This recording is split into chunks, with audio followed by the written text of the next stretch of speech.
Are you looking for an easier, more consistent way to swing the golf club? And one easy on the back? Well, this might just be the swing for you.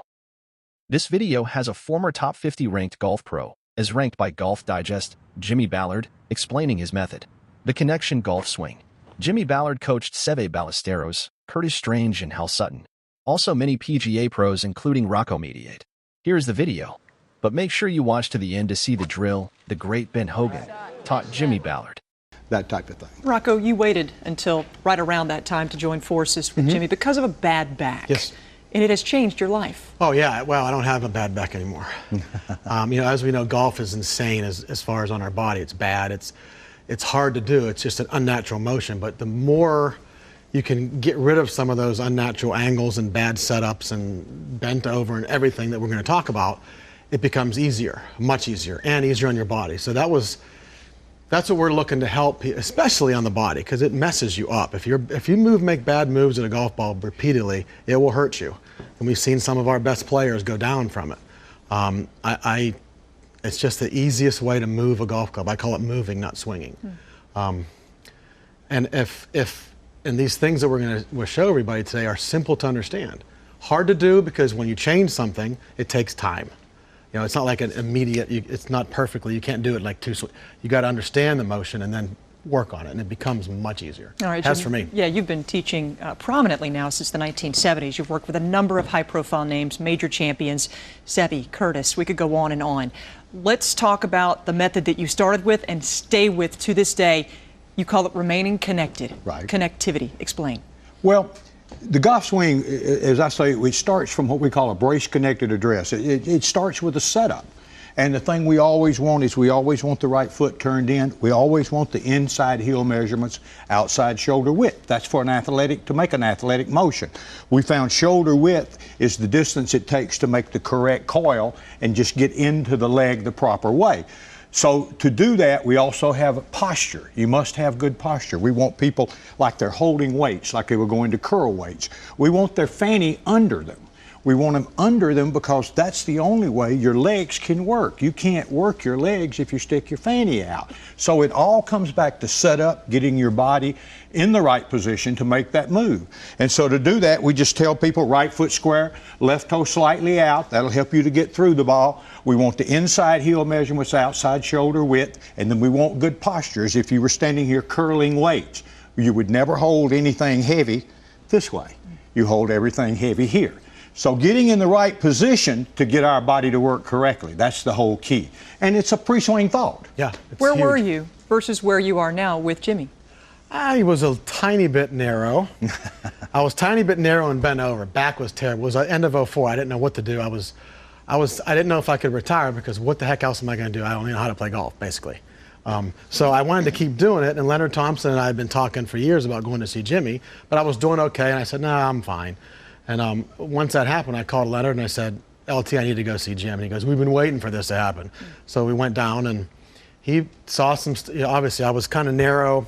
I was bent over and I was far away from it. It felt better to me because my back was, it just always feels better for some reason to be narrow.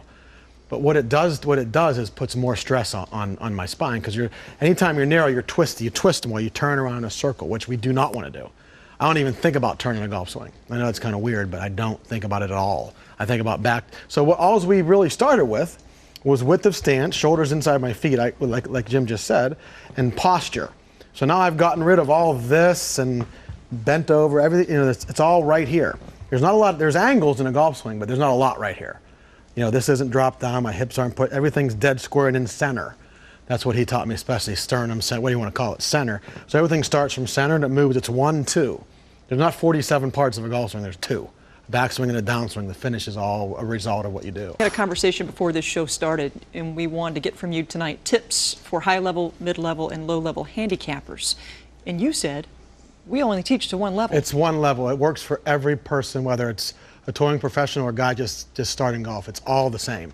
What do you have? That's the beauty of it. Well, it's the fundamentals of so what we call the fundamentals, and that works. We want everybody to do the same thing. When we look at a golf swing, and I first give an overview, I show everyone how the triangle is maintained throughout the swing. And if you take that and understand People would do that naturally if they simply kept their elbows down, got into their right leg, and got their elbows down and got to the left.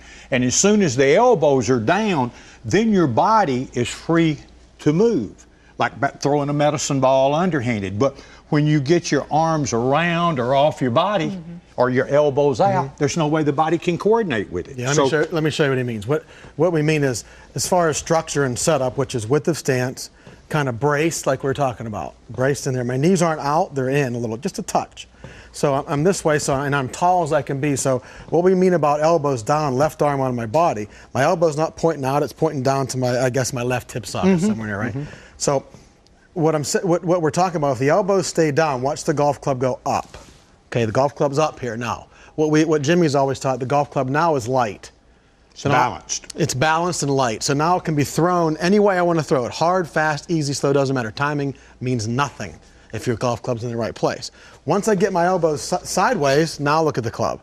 Now it's heavy, I can't do it. So now I'm going to move it at 100 miles an hour, good luck. So if the elbows stay down on both sides, to where if I feel like I'm back into my right and up over to my left, I got nothing. There's nothing here. I'm all done. There's no weight on my right. I got no stress in my spine. It's simple. Just that simple. Simple, simple. And all the sockets and joints work correctly. Yeah, there's nothing out of whack. In sync. It's easy to get out of whack in this crazy game we play, but this way is it's the most efficient by far. Start with the left arm and its role. Well, you know, Hogan, when he changed his swing, he talked about that he had half a left arm. And he talked about on the Ed Sullivan Show that the arms were connected to the body at the elbows, not at the shoulders. And then he just talked about move to your right and move to your left with your elbows on your body. And that's really all it is, but it has to be posture. And the left arm connection is tied into the left lat. Once you tie your arm into your left lat like you're holding something heavy, it would be as though if I wanted to backhand someone. All I would do is lay my arm here, this left lat would move into my right leg, and I'd hit you with my right side. I would never get back here and pull my arm, or I would never get my arm away from me to hit you hard. My arm would lay connected to my shoulder. I'd lay my arm on my body, and I'd hit you with my big muscles. Yeah, try not to take it personally that he wants to backhand right. you, right? Well, you're standing there, not me, so it's not my fault. Usually you. And what he means by that is, and it's amazing, you know, the elbow's down, this left arm's down this way. I remember he made me walk around for like a week like this. Like walk around, hey, how you guys doing? I'm good right here. Everybody wants to shake your hand. So I'm like this. So instead of the elbow being out, which causes round, you know, the fifth joint's this way, it goes around you. Fifth joint's down, and the right elbow's not this way, it's out. It's like you're shaking hands with somebody. I'm not going to put it underneath me because, in my opinion, it follows your rib cage. I don't want to follow my rib cage. It's going to go around me. So it's not going to go up. So what he's talking about is structure in this way to where I'm up, and I feel stress in my lats. All these big, small little lats and all this stuff and everything else. Feel it up here. Where are the big ones, Rock? Where are the big ones? I don't have any. That carries the club. See, my arms and hands you never see this happen. See how fast it carries the club. So as soon as I'm set up properly, I can move the club back and through. But if I'm not tall and wide, let's say I get narrow and bent over, I lose all my structure. This is mush, more than it usually is. So this is mush. So now all of a sudden, my arms and hands come into play, and I'm dead because I can't trust them. But I can trust all the big muscles and my legs and everything moving this golf club. That's what I want. I don't ever think of these. These just hold my arms and hands. My hands just hold the club. Jimmy has taught me that it's measuring up. Once I'm set here, and we talk about it all the time, once I'm measured up in my setup, now it's just a matter of movement and motion. And I want to keep the same. In other words, the club never gets in and deep behind me most of the time. The club never goes out and away from me. I'm disconnected, you see. It goes straight, you know, kind of straight back, I guess, but I'm moving it with all this. So center moves it back. And if I'm measured up properly and set up properly, it's going to be right.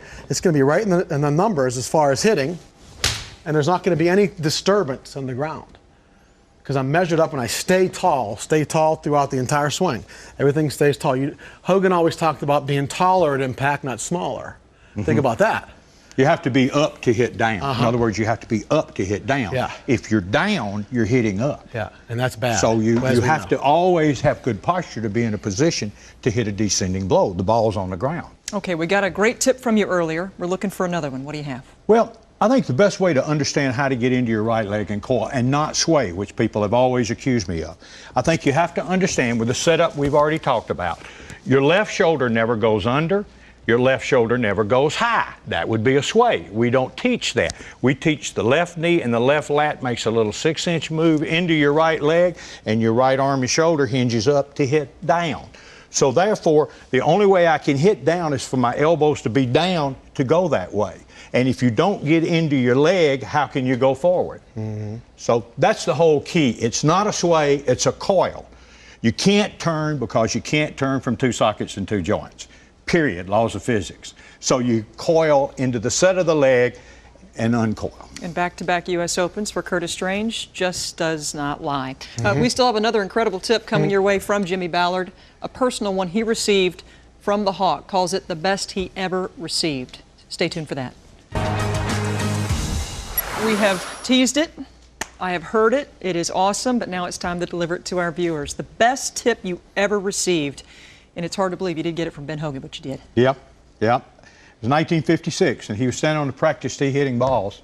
And he would take, he was a chain smoker, and he'd always put the cigarette in his mouth when he hit. And he had a reason for that, because that made him keep his chin up and keep his posture better. And he'd put it in there, and he would take the club, and he'd put it on his right hip, and he'd lay his arm like this, and he would go like this twice, and then he'd go like this. And then he would hit a ball going like this. And what it was, he was rehearsing his old swing before he'd changed it. And he started changing in 45. He always changed directions this way, which left him back, blocked, and flipped.